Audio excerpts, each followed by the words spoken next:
걷기가 건강에 유익한 운동이라는 것은 이미 많이 알려진 사실입니다. 그러나 실천하는 일이 쉽지 않았을 거예요. KBS 생로병사의 비밀 제작팀이 걷기에 대한 유익한 모든 내용을 담아놓은 책이 있습니다. 걷기가 건강에 미치는 유익함이 어떻게 과학적으로 증명되어지는지를 상세히 알려주고 있죠. 여러 가지 실험을 통해 과학적으로 증명해내고 유익함의 결과들을 수치로 환산해 놓았으니 걷기로 건강을 지키려는 사람들에게 더 설득력 있게 다가올 것입니다. 뱃살, 내장지방, 혈당까지 제대로 된 걷기 운동 하나만으로도 해결이 가능해진다고 합니다. 일상생활 속에서 의지만 있다면 누구나 쉽게 해볼 수 있는 가성비 최고의 운동을 책으로 소개해드립니다.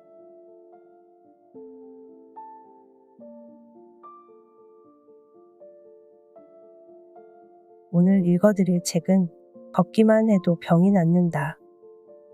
지은이 KBS 생로병사의 비밀 제작팀 편행곳 비타북스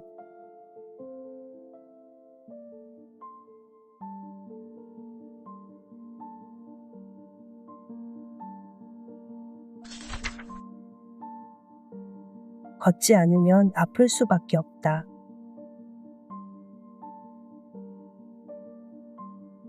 인류의 삶이 획기적으로 달라진 건 산업혁명 이후부터인데 이는 불과 150여 년 전의 일이다. 수동 작업이 기계 작업으로 바뀌고 걷거나 말을 타는 대신 자동차라는 편리한 교통수단이 생겼다. 이후 우리 몸의 수고를 덜어주는 수많은 기계가 등장하면서 두 다리를 쓰는 일이 점점 줄어들게 되었다. 그와 함께 현대인의 건강도 점차 악화되기 시작했다. 실제로 현대인은 얼마나 몸을 움직일까?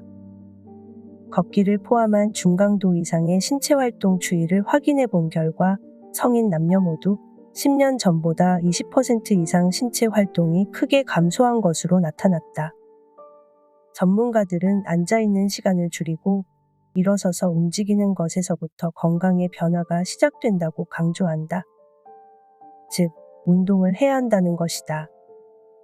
흔히 운동을 결심하고 가장 먼저 하는 건 헬스장이나 운동 강좌에 등록하는 것이다. 직장인 500여 명을 대상으로 설문조사를 실시한 결과 운동을 결심한 이후 헬스장이나 수영장 등 운동시설에 등록했다고 대답한 사람이 43.7%로 가장 많았다. 하지만 운동시설에 등록한 이후 장기간 사용하지 않는 사람은 무려 60.5%에 달하는 것으로 나타났다. 절반이 넘는 사람들이 처음의 결심을 실천에 옮기지 못하는 것이다.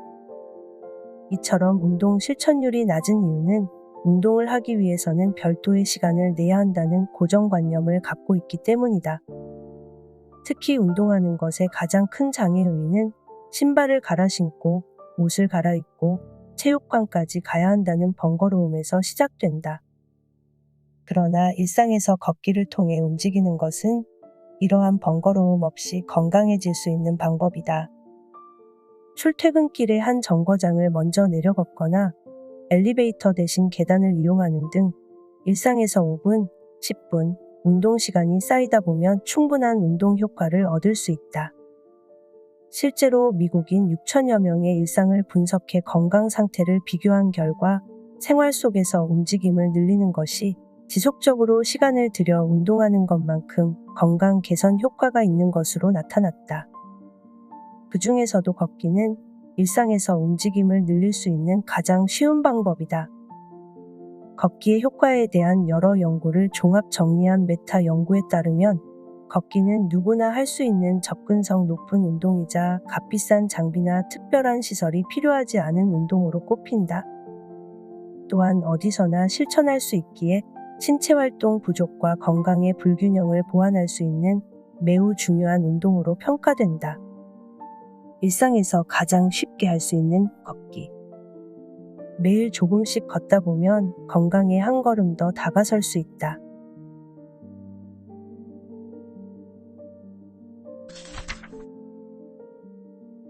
중강도로 걷기만 해도 뱃살이 빠진다.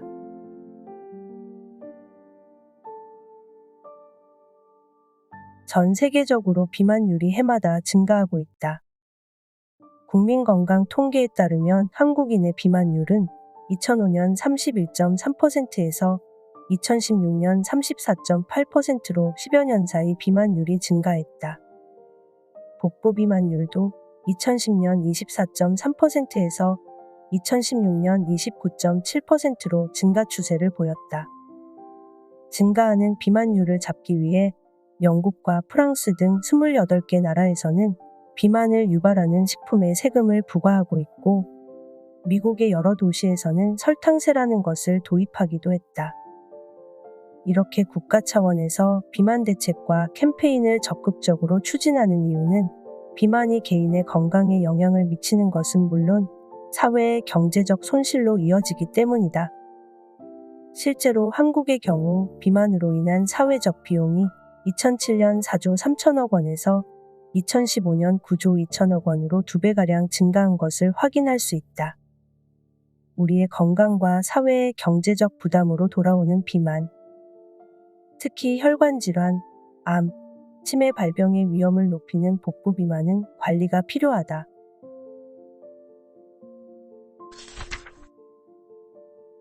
걷기의 에너지 소비량과 체중 관리 효과. 체중을 줄이고 복부 비만을 관리하는 방법 중 가장 기본이자 중요한 것은 바로 에너지 소비다. 생로병사의 비밀 제작팀에서는 일상의 움직임에서 어느 정도 에너지가 소비되는지 알아보는 실험을 실시했다. 60대 피실험자가 휴대용 호흡가스 분석기를 착용하고 일상에서 이루어지는 4가지 동작을 취해보는 것이다. 휴대용 호흡가스 분석기는 인체가 산소를 얼마만큼 섭취하는지 측정하는 기기다. 산소 측정량으로 근육에서 에너지가 발생하는 정도를 추정하고 이를 토대로 간접적으로 에너지 소비량을 측정할 수 있다.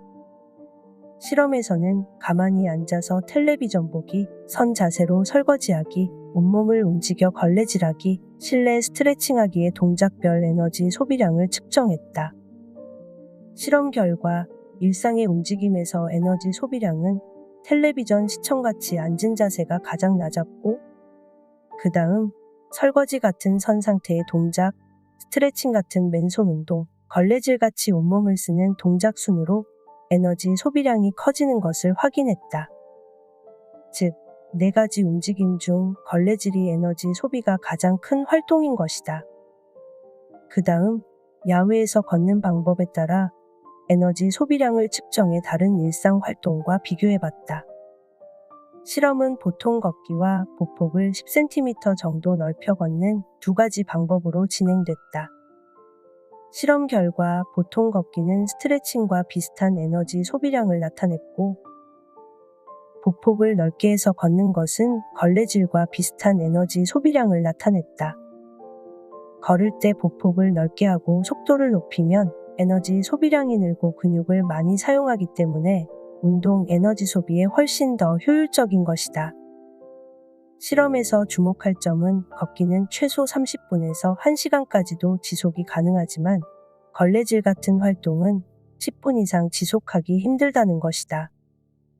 같은 에너지 소비량이라면 좀 더 오래 지속할 수 있는 활동을 선택하는 것이 체중을 줄이고 복부 비만을 관리하는 데 더욱 효과적이다. 학계에서는 일상에서의 걷기 활동을 강도에 따라 3종류로 구분하고 있다. 저강도 걷기는 앉기, 서기, 설거지, 천천히 걷기. 중강도 걷기는 계단 내려가기, 빠르게 걷기, 물건 옮기기, 10cm 보폭 넓혀 걷기. 고강도 걷기는 천천히 달리기, 계단 오르기, 보통 달리기가 해당된다. 일반적으로 강도가 높은 걷기 활동이 더 많은 에너지를 소비하지만 중강도 걷기를 조금 길게 하는 효과나 고강도 걷기를 짧게 하는 효과나 운동 결과치는 같다고 본다. 그러므로 고령층이라면 짧은 시간 무리하게 고강도로 걷기보다 좀 더 긴 시간 중강도로 걷는 것이 건강에 더욱 유익할 수 있다.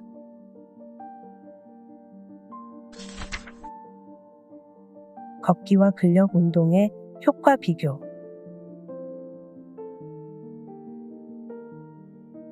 그렇다면 복부 비만을 관리하는 데 근력 운동의 효과는 어떨까? 걷기와 근력 운동의 효과를 비교하기 위해 복부와 허벅지의 근육의 움직임을 측정하는 전극을 부착한 후 실험을 통해 알아봤다.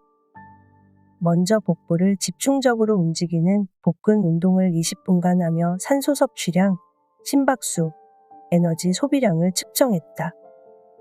다음은 가장 흔히 하는 걷기로 살짝 땀이 날 정도인 중강도 걷기의 운동 효과를 알아봤다. 마지막으로 5분간 걷기와 달리기를 교대로 반복하는 인터벌 걷기를 시행했다. 세 가지 운동 중 어떤 운동이 가장 효과적일까? 실험 결과 산소 섭취량, 심박수, 에너지 소비량 모두 인터벌 걷기가 가장 높은 것으로 나타났다. 또한 중강도 걷기와 인터벌 걷기를 비교한 결과 인터벌 걷기의 근육 활성도가 최대 4배 이상 높은 것으로 확인됐다. 실험을 통해 체중 감량에는 인터벌 운동이 가장 높은 효과가 있다는 것을 알 수 있었다. 반면 복부 근력 운동은 상대적으로 에너지 소비량이 가장 낮은 것으로 나타났다. 결과적으로 전신 운동을 통해 에너지 소비량을 증진시키는 것이 복부는 물론 전신의 체중 감량에도 효과적이라고 할 수 있다. 한때 일본에서 앉아서 쉽게 뱃살을 빼는 방법으로 드로인 운동이 유행하며 주목을 받았다. 드로인 운동은 앉아서 배를 안쪽으로 끌어당겨 힘을 준 상태로 10에서 30초 유지하며 편하게 호흡하는 운동법이다. 재활의학에서 요통 환자를 위한 치료법으로 쓰인다. 드로인 운동의 효과를 알아보기 위해 피실험자가 드로인 자세로 10분, 편안한 자세로 10분 앉아있은 후 에너지 소비량을 측정했다. 실험 결과 드로인 자세가 편안한 자세에 비해 산소 섭취량과 에너지 소비량이 조금 더 높은 것으로 나타났다. 하지만 그 차이가 적고 같은 시간 걷기와 비교하면 에너지 소비량이 7배 이상 차이 난다. 한간에 속설인 뱃살을 꼬집거나 복근 운동만 집중하거나 앉아서 드로인 자세를 취한다고 해서 복부 비만을 해소하기는 어렵다. 복부 비만을 해결하기 위해서는 유산소 운동을 통해 전신 운동을 하는 것이 가장 효과적이다. 시간이 없다면 심박수를 높이는 강도 높은 운동을 선택하는 것이 좋다. 무엇보다 걷기같이 중강도 이상의 신체 활동을 통해 근육량을 늘리면서 건강한 체중을 유지한다면 누구나 비만에서 벗어날 수 있고 나아가 만성질환까지도 예방이 가능하다. 개인과 사회 모두에게 부담을 주는 비만, 걷는 것만으로도 얼마든지 관리할 수 있다.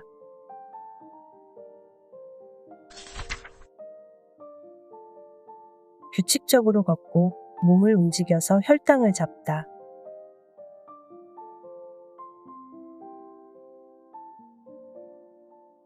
이강식 씨는 하루 2번 산에 오른다.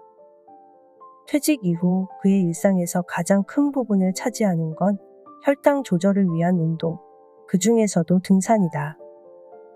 지난해 허벅지에 혹이 생겨 치료를 위해 병원을 찾았는데 검사 과정에서 당뇨 수치가 심각하게 올라가 있는 것을 발견했다. 당시 혈당은 무려 350이 넘었다.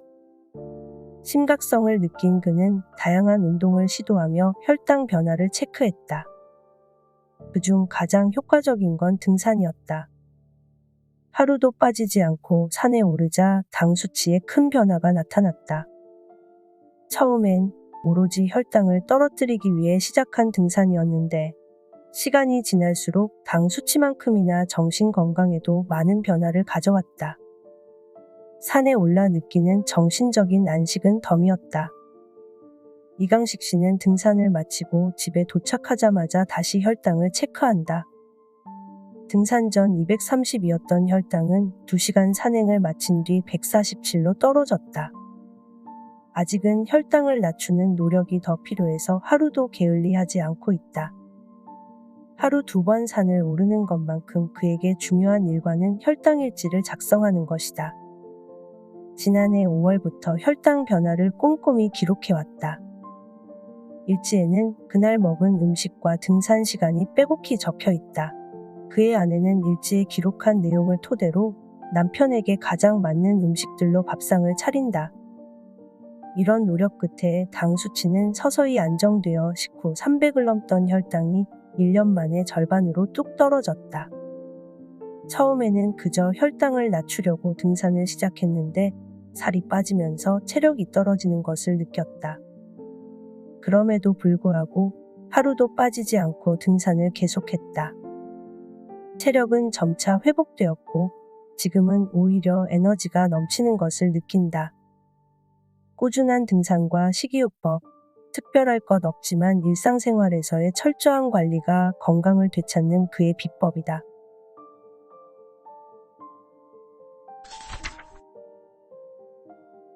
식후 20분 걷기로 혈당을 관리하다.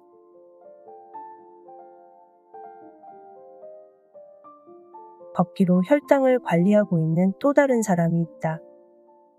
드라마 편집 감독으로 일하는 정일영 씨는 하루를 거의 앉아서 생활한다. 시간에 맞춰 영상을 편집해야 하니 하루 10시간 넘게 앉아 있을 때가 많다. 평균 주 5일을 그렇게 보내왔다. 일반 사무직보다 오랜 시간을 앉아서 보내는 그의 체중은 100kg가 훌쩍 넘는다. 정일영 씨에게 비만은 일종의 직업병이다. 20대 중반까지는 183에 79kg를 유지했지만 드라마 편집을 시작하고부터 자신도 모르게 체중이 조금씩 불어나 30kg 가까이 늘었다. 시간에 쫓길 때는 식사도 편집실에서 해결할 수밖에 없다. 늘어난 체중도 문제지만 정일영 씨의 또 다른 문제는 혈당이다. 자신은 당뇨가 아니라고 생각했는데 식후 혈당이 200을 넘자 그제야 당뇨 위험을 깨닫게 됐다. 일반적으로 식후 혈당이 140이 넘지 않는 것을 정상이라고 얘기하지만 건강한 사람도 음식 종류에 따라 혈당이 160에서 180까지 올라가기도 한다. 그러나 건강한 사람은 혈당이 올라가더라도 빠르게 떨어지고 200 이상 올라가지는 않는다. 만약 식후 혈당이 200 이상 올라가거나 올라간 혈당이 떨어지지 않고 오래 지속된다면 이미 몸의 혈당 조절 능력이 떨어진 것으로 본다. 이 경우 당뇨합병증으로 이어질 위험이 있으므로 당뇨병이 맞다. 정일영 씨의 식후 혈당을 측정해 본 결과 짬뽕을 먹었을 때 180, 칼국수와 만두를 먹었을 때 150까지 올랐다. 평양냉면과 녹두전을 먹은 날에는 250까지도 치솟는 상태였다. 정일영 씨는 2주 동안 2가지를 실천하기로 했다. 첫째는 매 끼니 식사하고 난 다음 밖으로 나가서 가볍게 20분 걷기를 실천하는 것이다. 둘째는 앉아서 일하는 동안 30분에 한 번씩 일어나서 1분 정도 움직이는 것이다. 2주 동안 먹는 건 평소대로 먹기로 했다. 음식과 상관없이 식후 20분 걷기가 혈당에 미치는 영향을 살펴보기 위해서다. 정일영 씨는 바쁜 일상에서도 식후 20분 걷기를 열심히 실천했다. 10시간 내내 앉아있던 생활 습관도 30분에 한 번씩 일어나 스트레칭하는 것으로 바꿨다. 내 몸을 위해서 1분씩 일어나는 건 어려운 일이 아니었다. 걷기로 정일영 씨에게 어떤 변화가 나타났을까? 2주 후 식후 혈당 변화를 관찰했다. 피자를 먹은 후 혈당은 168까지 올라갔지만 20분을 걷는 동안 더 오르지 않고 150으로 떨어졌다. 시간이 조금 더 지나자 131로 떨어졌다. 움직이지 않았다면 더 올라갔을 혈당이 평소보다 훨씬 더 낮은 수치에서 유지되는 것을 확인했다. 걷기만으로 스스로 혈당을 조절할 수 있다는 것은 매우 의미 있는 변화였다. 식후 20분 걷기를 하지 않았을 때 평양냉면과 녹두전을 먹으면 혈당이 250까지 치솟았고 4시간이 지나서야 떨어졌다. 그러나 걷기 실천 후 변화가 나타나기 시작했다. 같은 음식을 먹고 20분 걷기를 했을 뿐인데 혈당은 175에 그쳤다. 그리고 식후 20분을 걷자 치솟던 혈당이 한두 시간 안에 떨어졌고 안정을 되찾았다. 호주의 한 연구에서도 오래 앉아 있는 것은 식후 혈당을 증가시키기 때문에 규칙적으로 걷기를 권고하고 있다. 규칙적으로 움직인 사람들은 포도당 분해에서 30%더 좋은 수치를 보였다. 단지 몸을 움직이는 것만으로도 당뇨병을 예방할 수 있다는 것이다. 강북 삼성병원 가정의학과 박용우 교수는 신체 활동량이 크게 부족해지고 앉아있는 시간이 길어지면서 최근 젊은 당뇨병 환자들이 급격하게 늘고 있다고 말한다. 신체 활동량의 부족으로 근육의 움직임이 줄어들면 근육이 위축되고 근육의 기능이 떨어지게 된다. 또한 근육이 당을 흡수해서 적극적으로 활용하는 능력도 떨어지게 된다. 이것은 곧 당뇨병으로 이어지는 원인이 된다. 식후 20분 걷기와 30분마다 일어서는 작은 실천은 혈당을 낮추고 지방이 쌓이는 것을 예방하고 나아가 당뇨병으로부터 멀어지는 방법이 될 수 있다.